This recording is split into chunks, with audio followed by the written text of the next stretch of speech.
नमस्कार विद्यार्थियों, हम पढ़ेंगे आज कक्षा 10 के अंदर पाठ लोकतंत्र। लोकतंत्र के बारे में अध्ययन करेंगे और लोकतंत्र में जो हमारा जो बिंदु होगा वो बिंदु है लोकतंत्र शासन के प्रकार। इसके बारे में पढ़ेंगे लोकतंत्र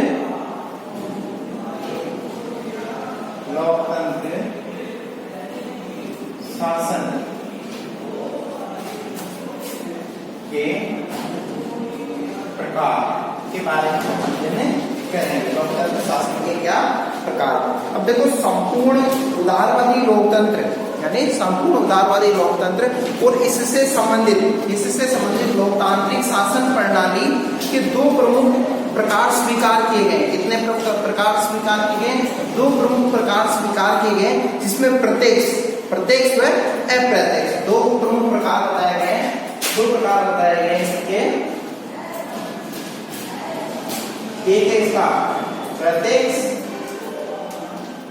लोकतंत्र और दूसरा है अप्रत्यक्ष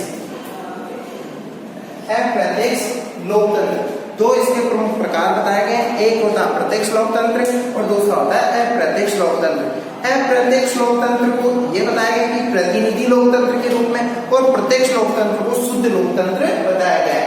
प्रत्यक्ष लोकतंत्र इसको क्या बताया गया? शुद्ध लोकतंत्र। शुद्ध लोकतंत्र और ये होता है प्रतिनिधि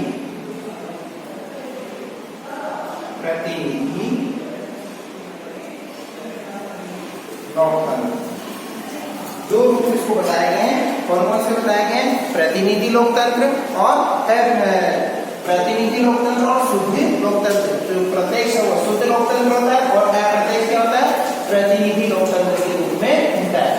ठीक है, इस तरीके की व्यवस्था। अब प्रत्यक्ष लोकतंत्र के बारे में हम इसके बारे में अध्ययन करते हैं कि क्या है प्रत्यक्ष लोकतंत्र। प्रत्यक्ष लोकतंत्र के अंदर ये बताइए, प्रत्यक्ष लोकतंत्र के अंतर्गत जनता स्वयं प्रत्यक्ष रूप से राज्य की प्रभुत्व शक्ति का पूर्ण प्रयोग करती है। इसमें क्या होता है? राज्य की संपूर्ण प्रभुत्व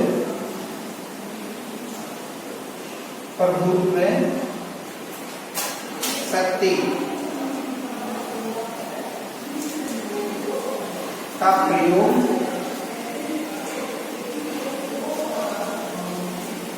जनता स्वयं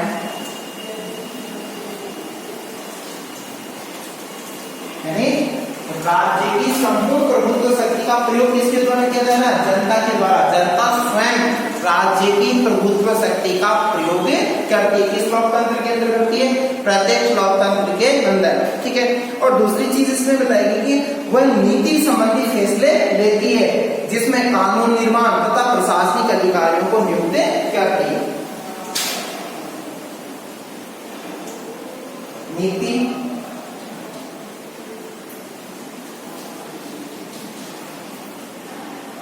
संबंधित फैसले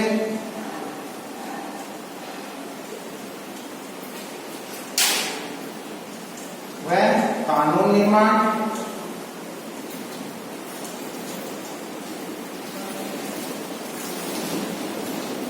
नीति संबंधी फैसले व कानून निर्माण और दूसरी चीज इसमें प्रशासनिक सुधार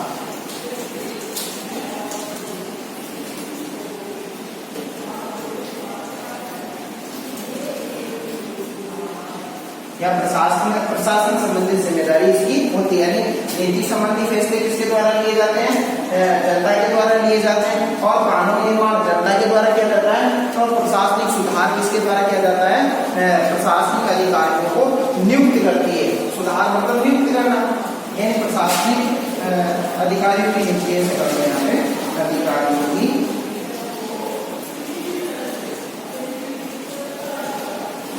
अधिकारियों की नियुक्ति। अब देखो, नीति संबंधी फैसले व कानून निर्माण व प्रशासनिक अधिकारियों की नियुक्ति किसके द्वारा की जाती है? जनता के द्वारा की जाती है। कार्यवाही या प्रतिनिधियों के प्रभु सत्ता का प्रयोग करती है। मतलब प्रभु सत्ता का प्रयोग किनके द्वारा किया जाता है?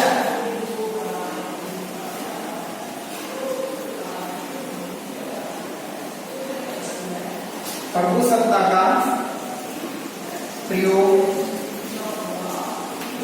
कार्यवाह, प्रभुसत्ता का प्रयोग कार्यवाह या प्रतिनिधि या प्रतिनिधियों द्वारा होता है। प्रभुसत्ता का प्रयोग किस रूप में होता है? प्रभुसत्ता का प्रयोग कार्यवाह या प्रतिनिधियों द्वारा होता है। प्रतिनिधियों के प्रभुसत्ता का प्रयोग करती है, ठीक है। और दूसरी, छोटे तथा कम जनसंख्या वाले राज्यों में ही संभव। यह प्रक्रिया इसमें संभव है छोटे व कम जनसंख्या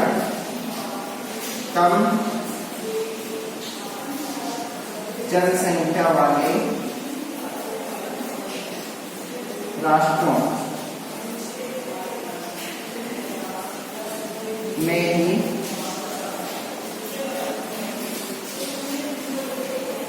संभव है।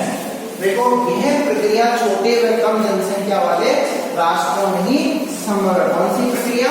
इसके अंदर क्या है? शुद्ध लोकतंत्र या प्रत्यक्ष लोकतंत्र की स्थापना की जा सकती है। ये केवल यह इसकी विशेषताएं हैं। और वर्तमान काल में अधिकांश राज्य आकार एवं जनसंख्या के हिसाब से क्या बड़े, तो वहां प्रत्यक्ष लोकतंत्र स्थापित करना असंभव है। वहां क्या करना असंभव है? प्रत्यक्ष लोकतंत्र की स्थापना करना असंभव है। वर्तमान समय के अंदर राज्य बड़े हैं और बड़े हैं तो उनकी जनसंख्या भी ज्यादा, और जनसंख्या ज्यादा होने की वजह से वहां पे प्रत्यक्ष लोकतंत्र स्थापित करना असंभव है। यह हो गया हमारा प्रत्यक्ष लोकतंत्र। अब हम अध्ययन करते हैं कि जो लोकतंत्र है वो प्रतिनिधित्व क्या है, प्रत्यक्ष लोकतंत्र के अंदर क्या क्या मुख्य है उसके बारे में हम अध्ययन करते हैं। ये आपको अपनी नोटबुक के अंदर नोट करना है, जैसे आपको समझ में आएगा प्रत्यक्ष लोकतंत्र किसे कहते हैं, प्रत्यक्ष लोकतंत्र की विशेषता है। अब हम पढ़ेंगे अप्रत्यक्ष लोकतंत्र के बारे में।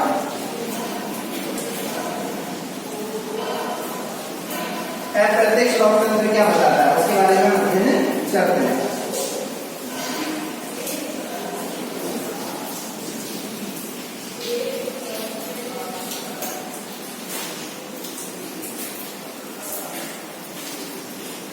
अब देखो, अप्रत्यक्ष जो लोकतंत्र है वो क्या बता रहा है, इसमें इसी बताइए कि आधुनिक काल में प्राय सभी लोकतांत्रिक राज्यों में अप्रत्यक्ष या जिसे कहते हैं कि प्रजातांत्रिक प्रतिनिधि लोकतंत्र ही पाया जाता है। आधुनिक समय में अधिकांश राज्यों में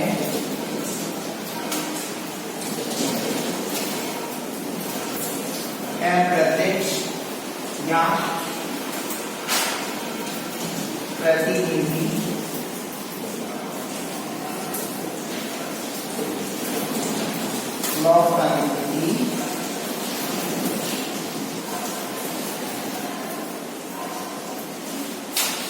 क्या है, आधुनिक समय में अधिकांश राज्यों में अप्रत्यक्ष या प्रतिनिधि लोकतंत्र क्या है, संभव है। और यही प्रक्रिया अधिकांश के अंदर वर्तमान समय के अंदर यही प्रक्रिया सबसे ज्यादा क्या की गई है, अपनाई गई है, ठीक है। और दूसरी चीज इसमें प्रतिनिधियों के माध्यम से प्रभुत्व शक्ति का प्रयोग, प्रतिनिधियों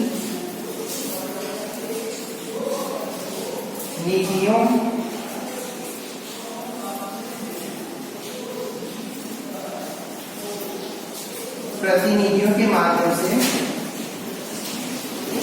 प्रभुत्व शक्ति का प्रयोग। देखो, प्रतिनिधियों के माध्यम से क्या किया जाता है, सत्ता का प्रयोग किया जाता है। प्रभुत्व शक्ति का प्रयोग किसके द्वारा, जो जनता के द्वारा विशिष्ट उम्मीदवार होते हैं, जो जनता के द्वारा निर्वाचित होकर जो प्रतिनिधि जाते हैं उनके द्वारा ये प्रक्रिया अपनाई जाती है। यानी लोकतंत्र के शासन के प्रकार के अंदर प्रतिनिधित्व जो लोकतंत्रात्मक व्यवस्था अपनाई गई है उसमें प्रतिनिधियों के माध्यम से इस व्यवस्था को अपनाया गया है, ठीक है। अब ये प्रतिनिधि जो लोकतंत्रात्मक जो व्यवस्था है जिसमें संपूर्ण जनता या जनता ही बहुसंख्यक शासन की शक्ति का प्रयोग करती है, और किसके माध्यम से, जनप्रतिनिधियों के माध्यम से। संपूर्ण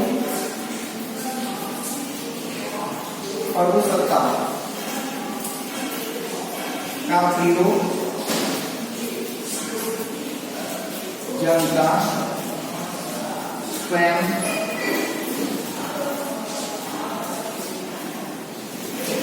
संपूर्ण प्रभुसत्ता का प्रयोग जनता स्वयं करती है प्रतिनिधियों द्वारा। किसके द्वारा किया जाता है?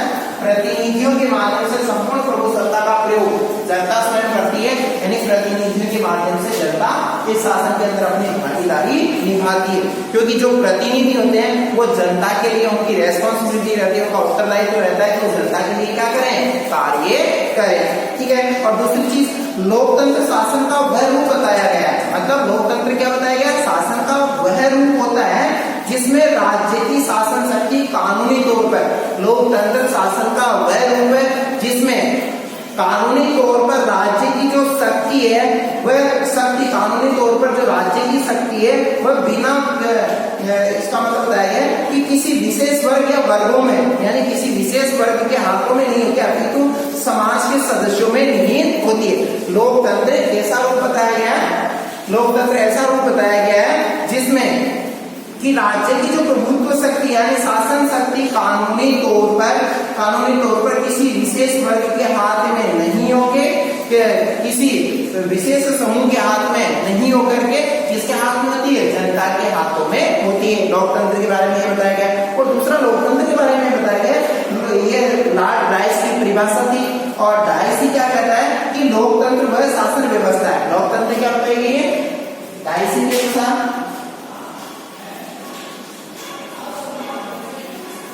डाइस क्या कह रहा है?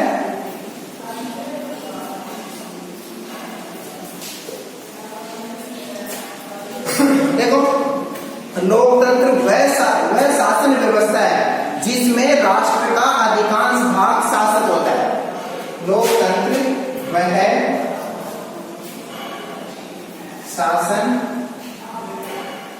व्यवस्था है जिसमें राष्ट्र का अधिकांश भाग, जिसमें क्या होता है? राष्ट्र का अधिकांश भाग शासक होता है। राष्ट्र का अधिकांश भाग शासक होता है। मतलब डाइसी क्या कह रहा है? लोकतंत्र वह शासन व्यवस्था है, कैसी शासन व्यवस्था है जिसमें राष्ट्र का अधिकांश भाग शासक होता है। मतलब जिसमें राष्ट्र का जो अधिकांश भाग है वो क्या करता है? शासन व्यवस्था की सार संभाल करता है। शासन व्यवस्था के अंदर उसकी महत्वपूर्ण भूमिका होती है। ये अप्रत्यक्ष लोकतंत्र के बारे में बताया गया है, तो इसको अच्छे से आप अपनी नोटबुक के अंदर इसको नोट करना है। ये महत्वपूर्ण बिंदु है क्योंकि अप्रत्यक्ष शासन या प्रतिनिधित्व शासन के बारे में बताया गया है। ये लोकतंत्र की परिभाषा है कि लोकतंत्र के अंदर जनता की किस तरीके से भूमिका होती है। ठीक है। अब इसी में आगे चलते हैं। तो अब्राहम लिंकन ने क्या बताया है कि लोकतंत्र जनता का जनता के लिए और जनता द्वारा निर्मित, लोकतंत्र जनता के लिए जनता द्वारा निर्मित शासन व्यवस्था को क्या बताया गया है?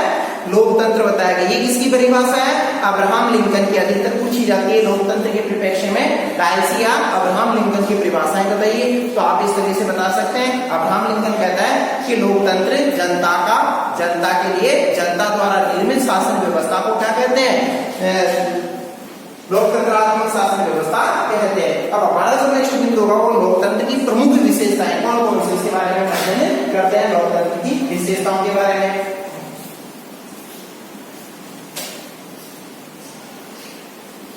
लोकतंत्र की प्रमुख विशेषताएं।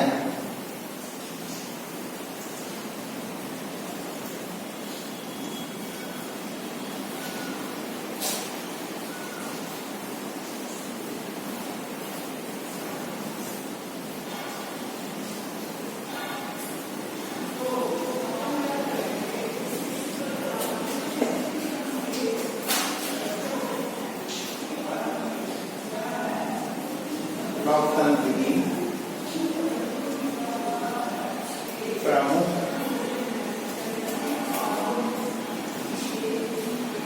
विशेषताएं। अब देखो लोकतंत्र की जो प्रमुख विशेषता है, इसमें नंबर 1 इसकी विशेषता दे रखी है, वो जनता का शासन। क्या है? जनता का शासन।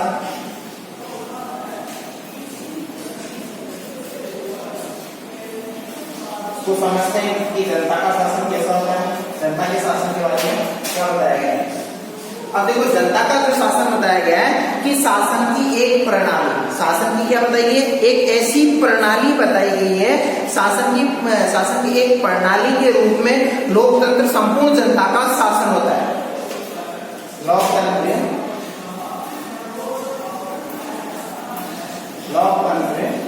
संपूर्ण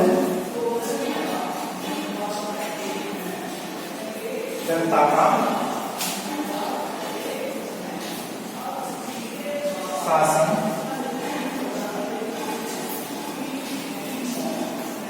लोकतंत्र क्या होता है? संपूर्ण जनता का शासन होता है। लोकतंत्र को क्या बताया गया? संपूर्ण जनता का शासन, इसको लोकतंत्र को बताया गया है। और इसमें एक और चीज बताई गई कि जन समूह में प्रत्येक व्यक्ति, इसमें क्या चीज बताई गई है कि जनता का जो शासन है, जनता का संपूर्ण यानी जन समूह में प्रत्येक व्यक्ति से है। जन समूह या प्रत्येक व्यक्ति से क्या बताया गया? लोकतंत्र बताया गया। लोकतंत्र संपूर्ण जनता का शासन होता है और जनसमूह या प्रत्येक व्यक्ति से जनता का शासन बताया गया है। अब जनता द्वारा निर्मित शासन, दूसरा इसका बिंदु है, दूसरी जो इसकी प्रमुख विशेषता के अंदर है,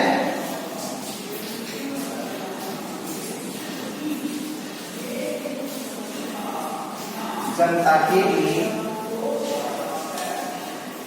शासन। जनता के लिए शासन कैसे है ये बारे में करते हैं। जनता के लिए शासन, लोकतंत्र को जनता के लिए शासन इस वजह से बताया गया है कि देखो लोकतंत्र में जो सरकार का निर्माण जनता द्वारा किया जाता है, यानी लोकतंत्र के अंदर सरकार का निर्माण किसके द्वारा किया जाता है? जनता द्वारा। सरकार का निर्माण, सरकार निर्माण कैसे हो रहा है? जनता द्वारा। जनता द्वारा सरकार का निर्माण किसके द्वारा हो रहा है? जनता के द्वारा, यानी जनता द्वारा सरकार का निर्माण किया जाता है। और दूसरी चीज इसमें एक चीज बताइएगी कि जनता के लिए जो शासन है, यानी जनता द्वारा निर्मित या जनता के लिए शासन, इस तरीके से। तो ये जो जनता द्वारा निर्मित शासन है, इसको दूसरे रूप में ऐसे भी कह सकते हैं, जनता द्वारा निर्मित शासन।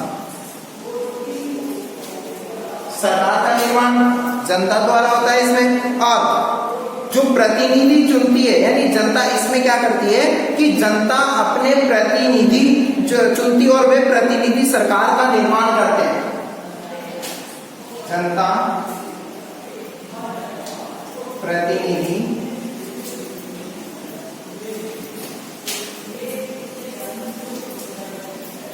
चुनती है और वे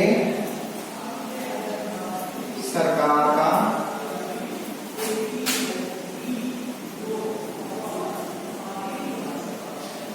निर्माण करते हैं। जनता प्रतिनिधि चुनती है और वे सरकार का क्या करते हैं?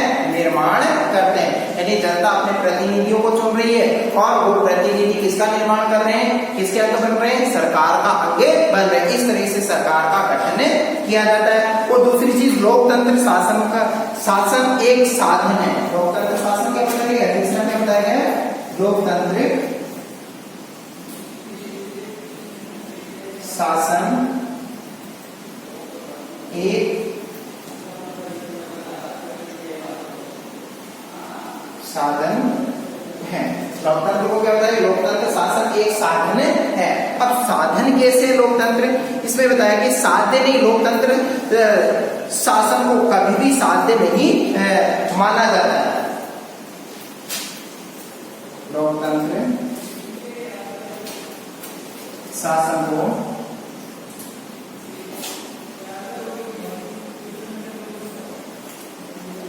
लोकतंत्र शासन को साध्य नहीं,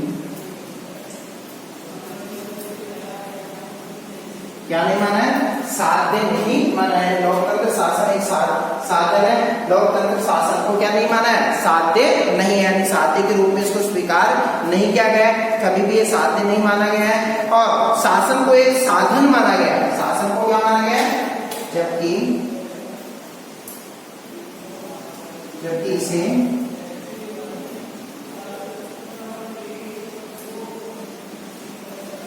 साधन रूप में माना गया है। मतलब लोकतंत्र शासन को साध्य नहीं माना है, जबकि इसे साधन रूप में माना गया है। किस रूप में स्वीकार किया गया है? साधन रूप में स्वीकार किया गया है। और वास्तव में लोकतंत्र शासन निम्नलिखित साध्यों, मतलब इसके जो प्रमुख जो निम्नलिखित जो साध्य है उसमें बताया गया कि व्यक्ति की स्वतंत्रता एवं गौरव की रक्षा, मतलब व्यक्ति की स्वतंत्रता की रक्षा करता है, व्यक्ति की स्वतंत्रता और उसके गौरव की रक्षा, और सार्वजनिक हित की वृद्धि। व्यक्ति की स्वतंत्रता,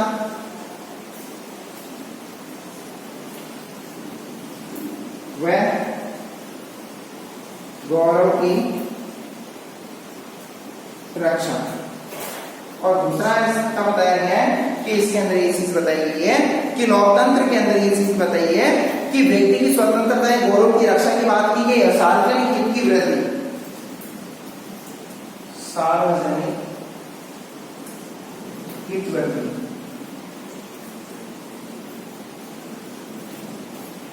इसे साधन रूप में माना गया, जबकि व्यक्ति की स्वतंत्रता या गौरव की रक्षा करता है और सार्वजनिक हित की इसके अंदर क्या की जाती है? वृद्धि की जाती है। इस रूप में इसको स्वीकार किया गया है, इसे लोकतंत्र को साधन के रूप में स्वीकार किया गया है। और नेक्स्ट इसका बिंदु होगा, जो चौथा जो बिंदु है वो बताया गया है कि जनता के प्रति उत्तरदायी शासन। इसके प्रति, जनता के प्रति उत्तरदायी शासन के रूप में भी इसको स्वीकार किया गया है। अब जनता के प्रति उत्तरदायी शासन के रूप में क्यों? क्योंकि जनता ने इसको क्या किया है? लोकतंत्र को जनता ने उसमें लोकतंत्र के प्रतिनिधियों का जो चुनाव है वो जनता के द्वारा होता है। इस वजह से इसका उत्तरदायित्व किसके प्रति रहता है? जनता के प्रति रहता है। चौथा बिंदु है जनता के प्रति उत्तरदायी शासन। क्या बताया गया? जनता के प्रति उत्तरदायी शासन के रूप में इसको स्वीकार किया गया है। अब जनता के प्रति लोकतंत्र को उत्तरदायी शासन के रूप में कैसे? लोकतंत्र शासन यह प्रणाली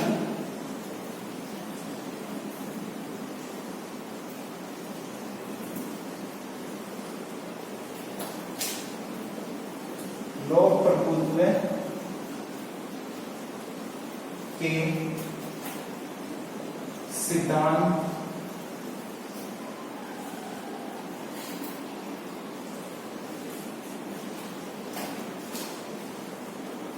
स्वीकार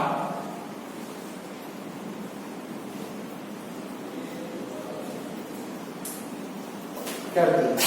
किस रूप में कर दी? ये प्रणाली लोक प्रभुत्व के सिद्धांत को क्या करती है? स्वीकार करती है। लोकतांत्रिक शासन प्रणाली, लोकतांत्रिक शासन प्रणाली क्या कर रही है? ये लोक प्रभुत्व के सिद्धांत को भी स्वीकार करने का कार्य करती है।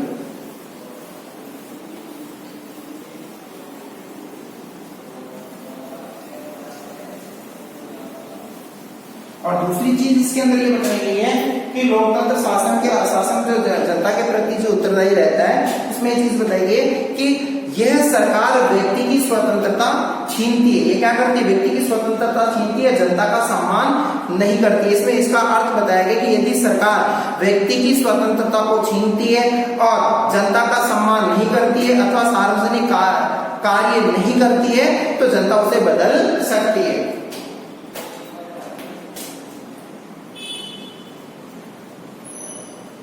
व्यक्तिहित कार्य नहीं करेगी सरकार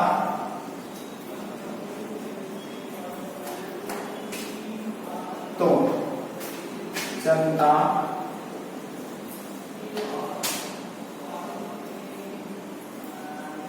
अभ्यस्त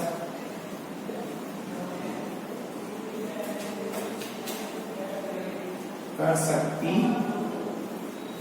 है। क्या बताया गया कि यह हित कार्य नहीं करेगी सरकार को, जनता अभ्यस्त कर सकती है। जनता क्या कर सकती है, उसको उसके पद से विमुख कर सकती है, उसके पद से हटा सकती है। यानी सरकार को 5 साल बाद में क्या कर सकती है, परिवर्तित कर सकती है। इस रूप में ये कार्य करती है। अब लोकतंत्र जो बताएगा वो विकासशील साधन है। लोकतंत्र कैसा साधन बताया गया, विकासशील साधन।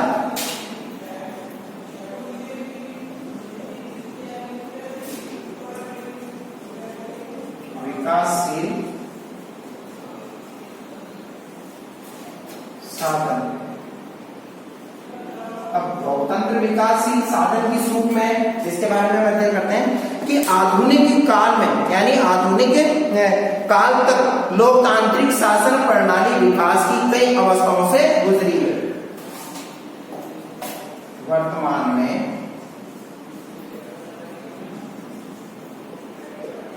लोकतंत्र शासन प्रणाली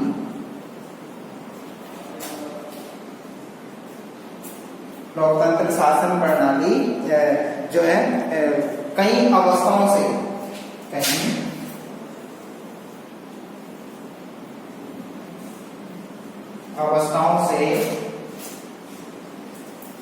गुजरी है।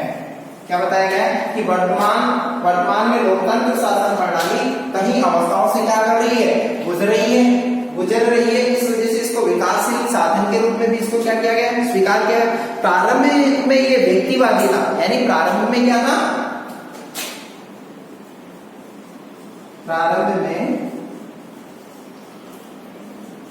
व्यक्तिवादी था, लेकिन वर्तमान परिप्रेक्ष्य में इसका अध्ययन किया जाए तो ये व्यक्तिवादी नहीं होके कैसा, उदारवादी।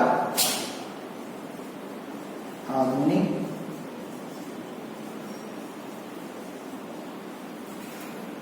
काल में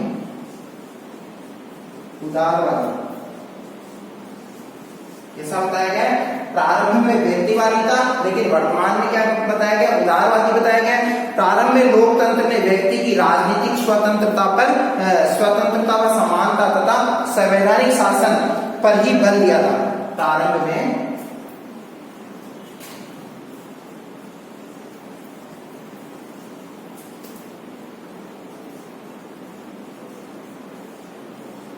व्यक्ति की स्वतंत्रता, समानता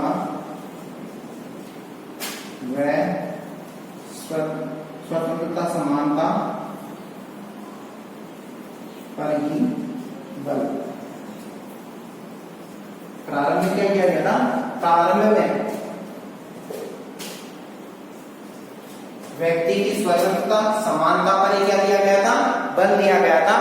इसको ज्यादा महत्व नहीं दिया गया था। और वर्तमान में इसी चीज को व्यक्ति केंद्रित नहीं रख के क्या कर दिया, सार्वजनिक कर दिया। सभी का हित इसमें समाहित कर दिया, क्योंकि सभी को वोट देने का अधिकार है, और सभी को वोट देने का अधिकार है तो वो क्या कर सकता है, जनता उसकी पूर्ण भूमिका हो जाती है सरकार के अंदर, और सरकार का उसके प्रति क्या रह जाता, उत्तरदायित्व रह जाता। तो सरकार उसके प्रति ये उत्तरदायित्व निभाती है, उसके प्रति हित कार्य करती है, उसके प्रति क्या करेगी, जो विकास के जो द्योतक है वो जनता के प्रति सरकार अपनाएगी। ठीक है, तो इस तरीके से इसके ये प्रमुख प्रकार बताए गए। इसकी जो लोकतंत्र की जो 2 प्रकार बताए गए, और 2 प्रकारों के अंदर लोकतंत्र की प्रमुख विशेषता बताई गई। हमारा नेक्स्ट बिंदु होगा लोकतंत्र का आलोचनात्मक परीक्षण, जिसका हम नेक्स्ट क्लास के अंदर इसका अध्ययन करेंगे। धन्यवाद।